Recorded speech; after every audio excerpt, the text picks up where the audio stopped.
रुकने की हिम्मत नहीं होती। मुझे एक ऐसा गण चाहिए जो बुद्धिमान हो, साहसी हो और मेरी आज्ञा का पालन करे।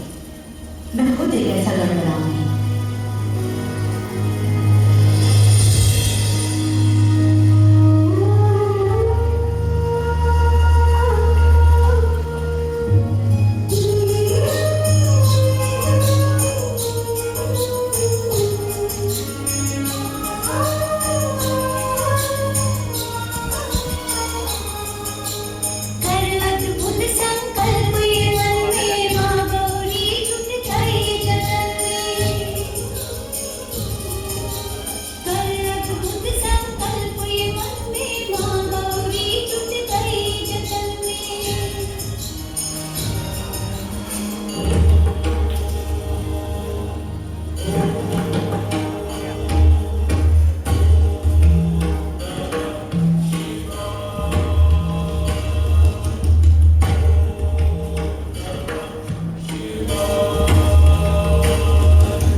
पुत्र गणेश। जी माँ। देखो पुत्र, मैं स्नान गृह में स्नान करने जा रही हूँ। तुम द्वार पर बैठो और जब तक मैं ना कहूँ किसी को भी अंदर मत आने देना। जो आज्ञा माते, मैं किसी को भी अंदर आने नहीं दूंगा। आप निश्चिंत होकर स्नान करें। कहीं खेलने में भूल तो नहीं जाओगे?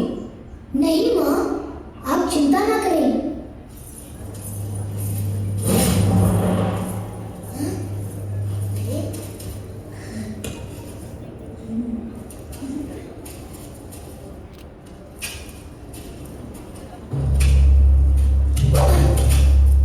क्षमा करें प्रभु, आप अंदर नहीं जा सकते। नन्हे बालक, तुम कौन हो और मेरा रास्ता क्यों रोक रहे हो? मैं गौरीपुत्र गणेश हूँ और माता के आदेश का पालन कर रहा हूँ। उनका आदेश है कि जब तक वो आज्ञा ना दे किसी को भी भीतर आने ना दिया जाए।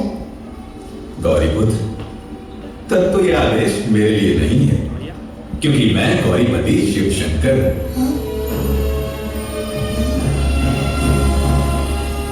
द्वार से हट जाओ बालक। कदापि नहीं। जब तक माँ आज्ञा नहीं देती मैं किसी को भी भीतर जाने नहीं दूंगा। जिद मत करो नादान बालक, सामने से हट जाओ। ये असंभव है। देखो, तुम मेरे क्रोध को नहीं जानते। रास्ता छोड़ो, वरना परिणाम अच्छा नहीं होगा। परिणाम चाहे जो भी हो, सूर्य पश्चिम से निकल सकता है, चंद्रमा अपना मार्ग बदल सकता है, पर मैं अपने धर्म के मार्ग से नहीं हट सकता। मूर्ख बालक। शांत शांत प्रभु, छोटा सा बच्चा है, इसे मैं समझा बुझा कर हटाता हूँ। समझाने से ना माने तो जबरदस्ती हटा दो।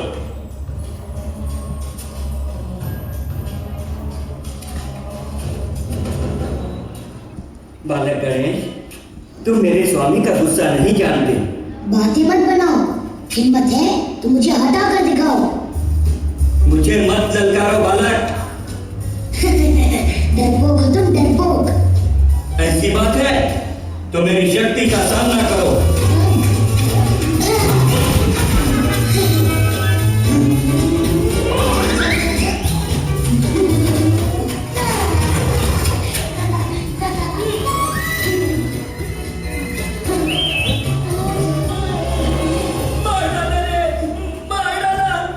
सेनापतिगण, अपने रक्षकों के साथ जाओ और उस घटी बालक को हरा दो।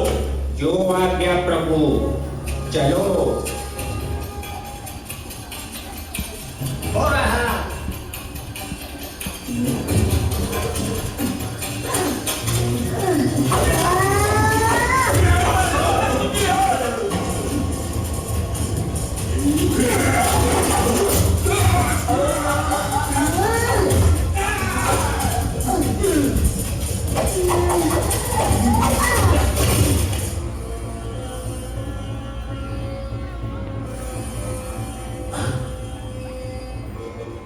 अनर्थ, घोर अनर्थ। भगवान शंकर गुस्से में आकर ये क्या अनर्थ कर रहे हैं? बालक गणेश को प्यार से समझाने के बजाय उसे परास्त करने के लिए गणों की सेना भेजी है।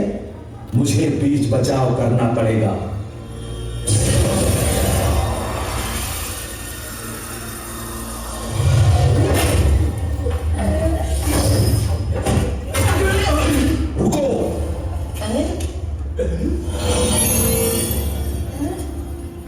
ये क्या मूर्खता है? एक अकेले बालक से इतने सैनिक लड़ रहे हो?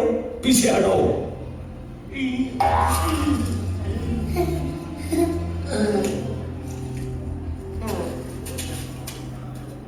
पुत्र गणेश, आपको भी इस तरह हट नहीं करनी चाहिए। हट मैं नहीं, पिताजी कर रहे हैं। तुम्हें पिता की आज्ञा का पालन करना चाहिए। मार्ग से हट जाओ। पिता की आज्ञा का पालन करूंगा तो माँ की आज्ञा का क्या होगा? और माँ का आदेश मैं कभी नहीं टाल सकता। जिद मत करो, बड़ों की बात मानते हैं। द्वार से हट जाओ। मेरे लिए सबसे बड़ा स्थान माँ का है, मैं नहीं हटूंगा। इसे युक्ति से हटाना पड़ेगा, अन्यथा यदि भगवान शंकर को क्रोध आ गया तो अनर्थ हो जाएगा। देखो बालक, मेरी बात मानोगे तो तुम्हें पुरस्कार दूंगा। पुरस्कार का लालच देकर आप मुझे बहलाना चाहते हैं? ये आपको शोभा नहीं देता ब्रह्मदेव। मुझे दीक्षा मत दो बालक, हट जाओ, नहीं तो। अब डराने लगे, परंतु मैं डरने वाला नहीं हूँ। इसे वश में करने के लिए बल प्रयोग करना पड़ेगा। तुम्हें दंड देना ही पड़ेगा।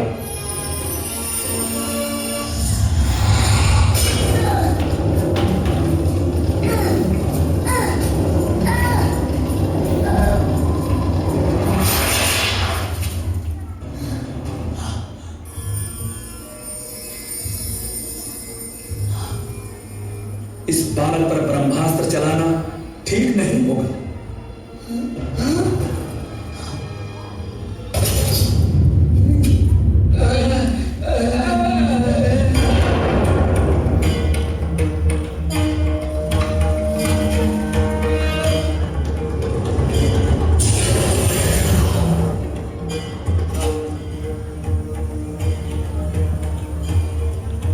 घोर अनर्थ होने वाला है।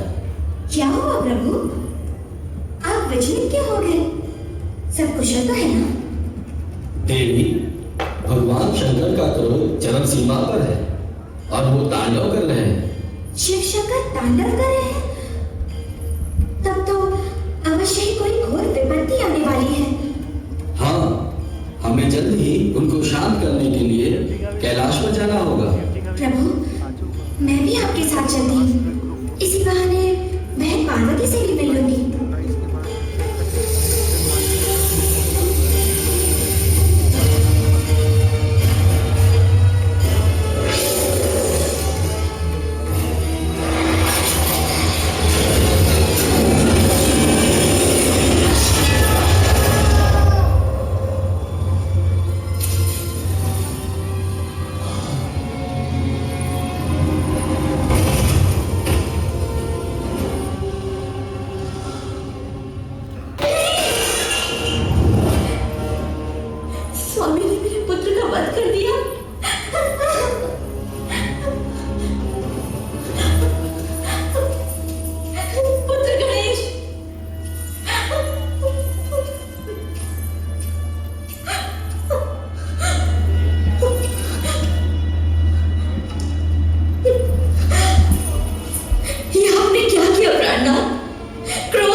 वापस चाहिए, जीवित।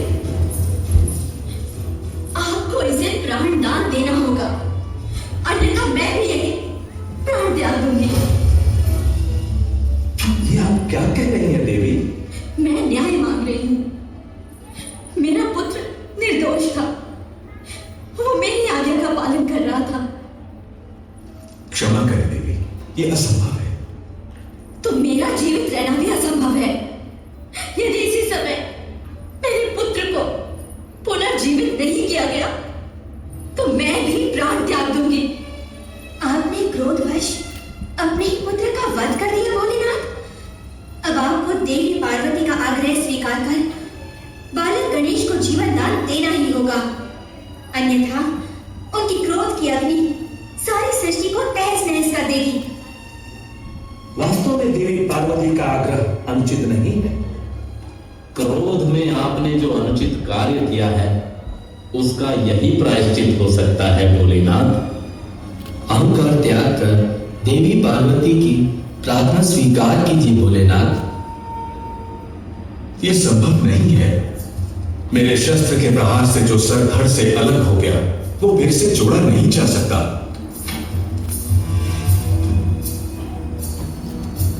तब तो एक ही उपाय है,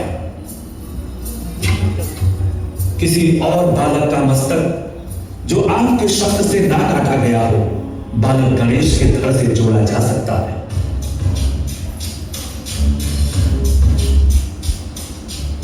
सोचने में समय नष्ट मत कीजिए, तुरंत अपने गणों को आदेश दीजिए। जाओ, किसी ऐसे बालक का सर लेकर आओ जिसका चेहरा उत्तर दिशा में हो और जिसकी मां अपने पुत्र की तरफ पीट करके सो रही हो। जो आज्ञा प्रभु। देर मत करो, अगर समय निकल गया तो ये कभी जीवित नहीं हो पाएगा। जो आगे चलो।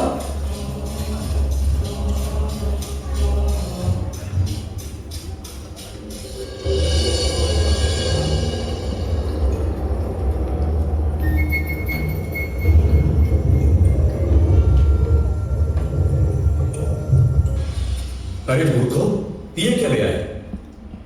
प्रभु, आपने जो आदेश दिया था उसके अनुसार यही एक बालक मिला, हम उसका मस्तक ले आए हैं।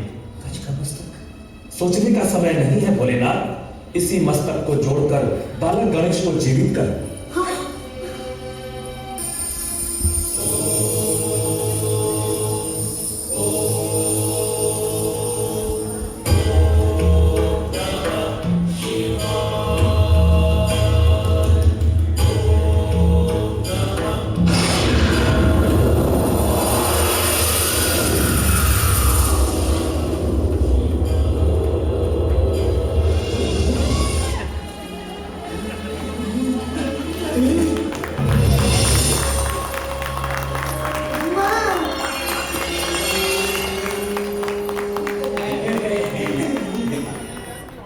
प्रथम पूज्य